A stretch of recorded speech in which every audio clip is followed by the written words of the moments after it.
Welcome back and thank you for subscribing. If you're new to my channel, my name is Donna Ann, and every Thursday I upload new content that brings inspiration, motivation, revelation, and restoration. Now, if that's something that interests you, please click the subscribe button so every week when I upload new content, you can be notified. Now let's get right into the 4 tips to a strong family. I am using the acronym TUFF. T stands for talk to one another. U stands for understand one another. F stands for forgive one another. And the other F stands for have fun together. Now today we're covering the T. But before we do that, I would like to go over what the word TUFF actually means. And that is a geological word. And that tuff is formed into a rock-like substance when there is an eruption, a volcanic eruption. When magma and ash and debris and rock fly out of the volcano and fall back to the earth, it melts together and it forms something called tuff. And here is a few examples. It is a very pretty, solid rock. This one, my husband and I, well, these 3, I should say, my husband and I, when we went hiking, just as there are different tuffs, and these are also tuff, different colors, different shapes, different sizes, different personalities. Some are shiny, some are dull, some have holes in it, some are solid. Anyway, just like that tuff, I believe our families are like that tuff because we're all unique and different. But to have a strong family, we must talk to one another. That is the first key to a strong family. Talk to one another. Now, let me read a quote by an author, Sharon Salzberg. When we don't tell those we love about what's really going on or listen carefully to what they have to say, we tend to fill in the blanks with stories. I will say this, when we go to another family member as opposed to talking to the person that hurt us, we're not doing ourselves any favors. We're not helping our family to be tough, to be strong. In Matthew 18, verse 15, and I will read that from the King James Bible.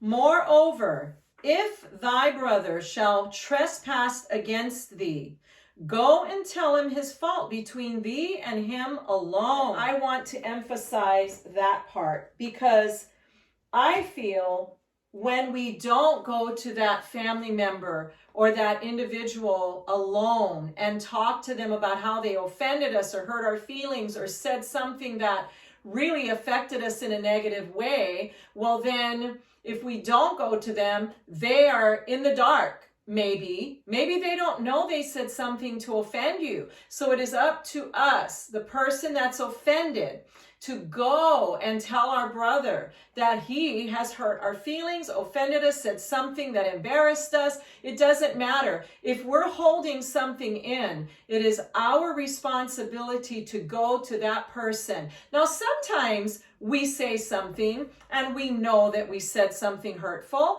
and it is our responsibility then to go to that family member or that friend, but especially family member, because that's what we're talking about. As opposed to getting on the phone and gossiping about that family member. Go and talk to them alone. Don't take anyone with you. Go alone. That's what Jesus said. That is the first key to a tough family. That formed because of an eruption. We don't necessarily want our lives to be an eruption, but that's reality.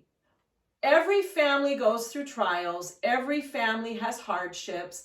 Every family goes through heat where sometimes it gets so hot they want to get out. But I encourage you, go to that family member as opposed to burying it, hiding it, or not talking about it. In Matthew 18, verse 2, he's saying this after the disciples came to him and said, Jesus, who's the greatest in the kingdom of heaven? And Jesus called a little child unto him, verse 2, and set him in the midst of them, and said, Verily I say to you, except you be converted and become as little children, you shall not enter into the kingdom of heaven. Whosoever therefore shall humble himself as this little child, the same is the greatest in the kingdom of heaven. Now, that, my friend, is the key. We have to humble ourselves. I looked up that word convert, and that word means to twist, to turn back, to turn about. It's turning back to how we used to be as a child and become humble. It is hard to be humble and to go to that person, that family member, and tell them that you're hurting, that, hey, what you said really affected me. Why? Why are we so afraid to tell somebody we're hurt? Why? Why are we so afraid to do that? That we're offended, that we're hurt, that we're crushed by something a family member did or said. Why? Because that's pride. That's the opposite of humility. And so Jesus is giving us that secret. Go to that family member and go alone. Don't get on the phone and gossip. Go alone and talk to that family member. So that is the first key to a tough family, a strong family. Next week, we will go over you understand one another. And I'll get into a little bit of detail on that. But in the meantime, have a wonderful day. I hope to see you back here on Thursday. And remember, be courageous and speak the truth in love. I'll talk to you soon. Bye.